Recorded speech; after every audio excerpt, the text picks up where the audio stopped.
adventures we could have. You could have your own crew and a code and swords and guns.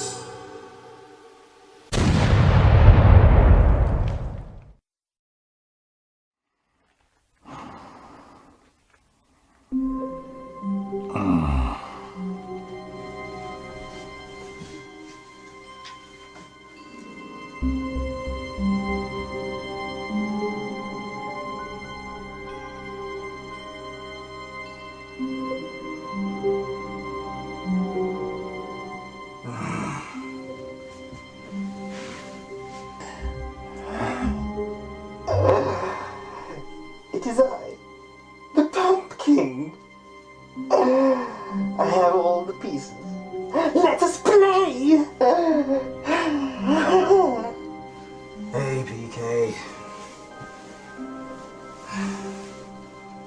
Blockbusters? Seriously?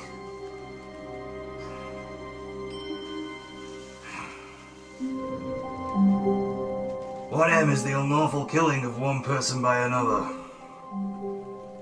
I'm sure you know that well enough.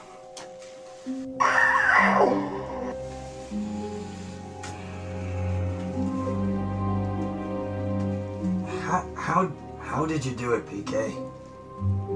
I usually pick up the questions like so, and then I read them. What C is the standard unit of heat? Children!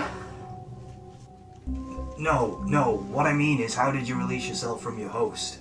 Well, I used to like the pouch, and then Bob Holness came and pulled me from the ground. Look, stop talking shit. I know you can talk normally, just do it for once. Alright. Are you wanting to be human again? Are you wanting me to kill the one known as Dave? You are a naughty boy, aren't you?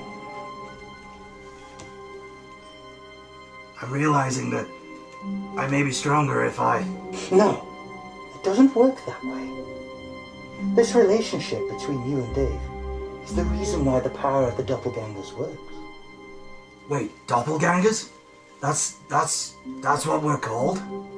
I guess when Aaron changed you into that mask, he never really told you what you were, did he? Aaron? You mean Jeff? I mean, Keith? I mean... It is okay. He would have not had the same name with you. His name has changed over the years, but we all know who he is. Don't we? Okay, so I ask again. You're a doppelganger, but you haven't got a host. How did you do it? Oh, you know, it starts off like you are thinking. They're possibly breaking out of being a double of a living person with a mask. Maybe you can totally take over their life and run the show. You've realized that hasn't worked because you've had to put them somewhere in your mind. You've created a friendship with the person that you're trying to create bad luck for. Soon enough it will consume you. You will have enough strength to go alone and stop the one who imprisoned us. The only way I knew how was me to lose my way.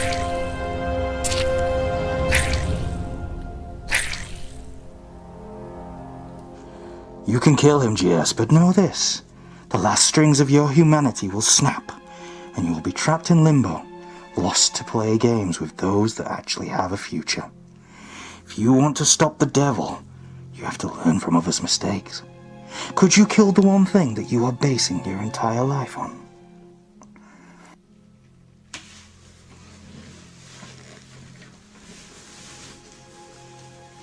I have to go back now.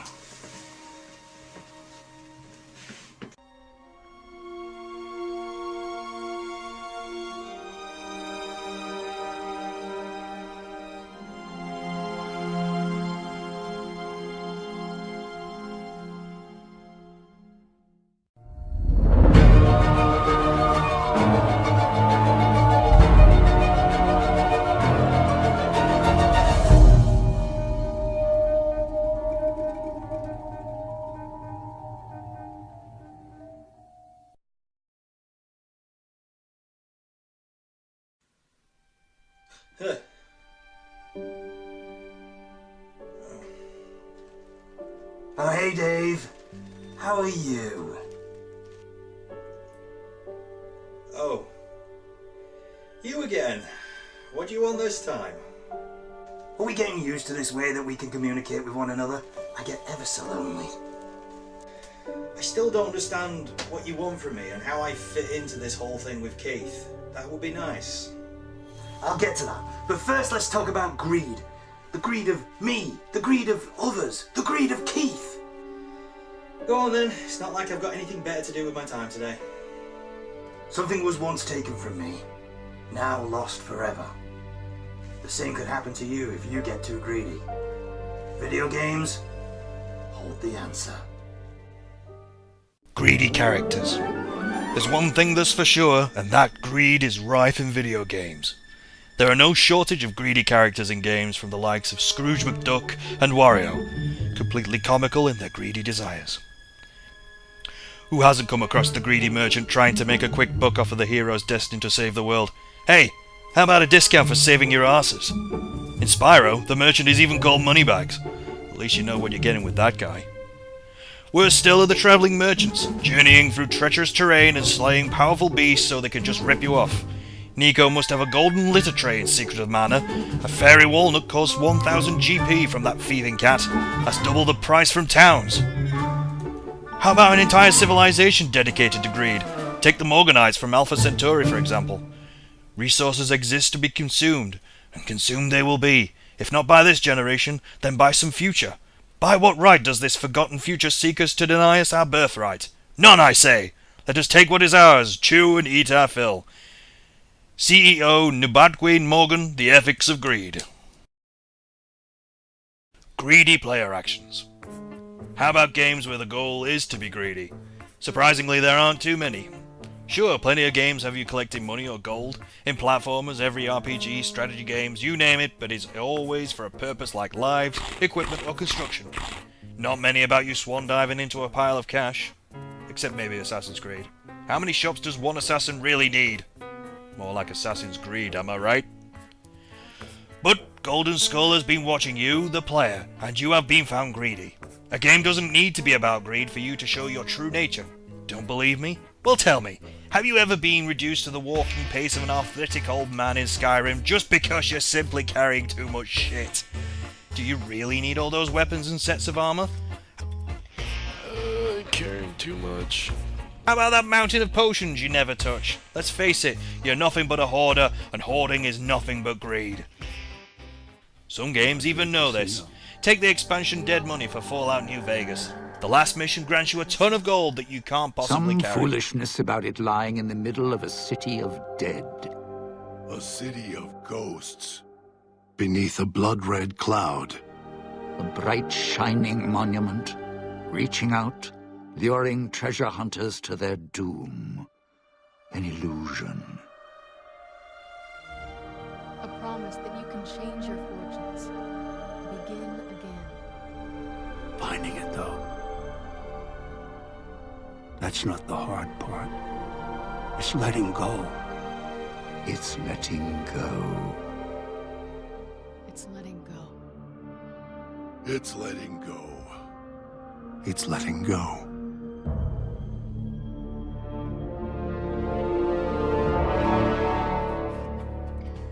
A similar situation occurs in the Secret Armory of General Nox expansion for the first Borderlands. You find yourself in a vault full of weapon crates and a ticking timer. How many of you died in that very vault searching for a pearlescent weapon? The game developers are onto you, and so is the GoldenSkull. For what is true greed but the scavenging and the stealing, the theft and the trickery, the manipulation, and the need for more?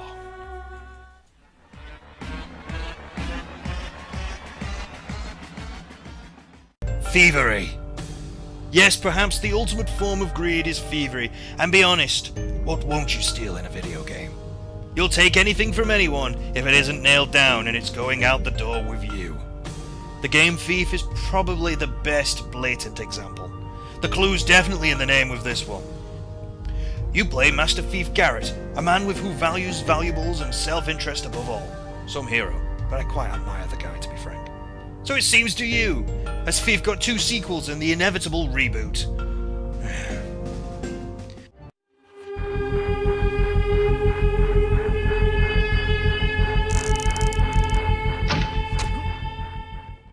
That's not the only game to focus on thievery.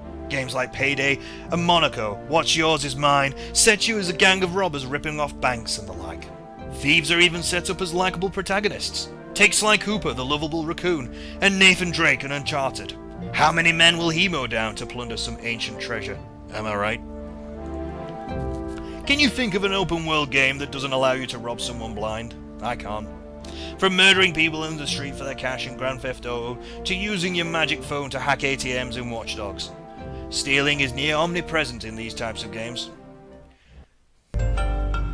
You can pickpocket an innocent crowd of people in Assassin's Creed so much so that you can actually earn an achievement called Kleptomaniac. In the open world RPG Skyrim, you can even put buckets on the head of merchants and then rob them bucket blind.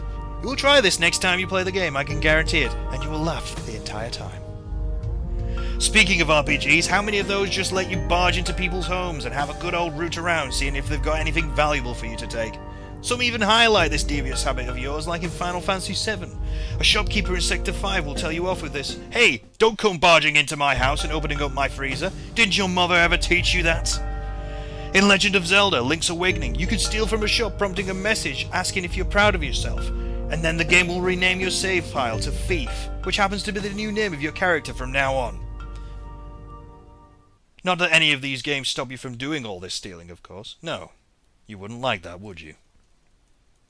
Greedy corporations.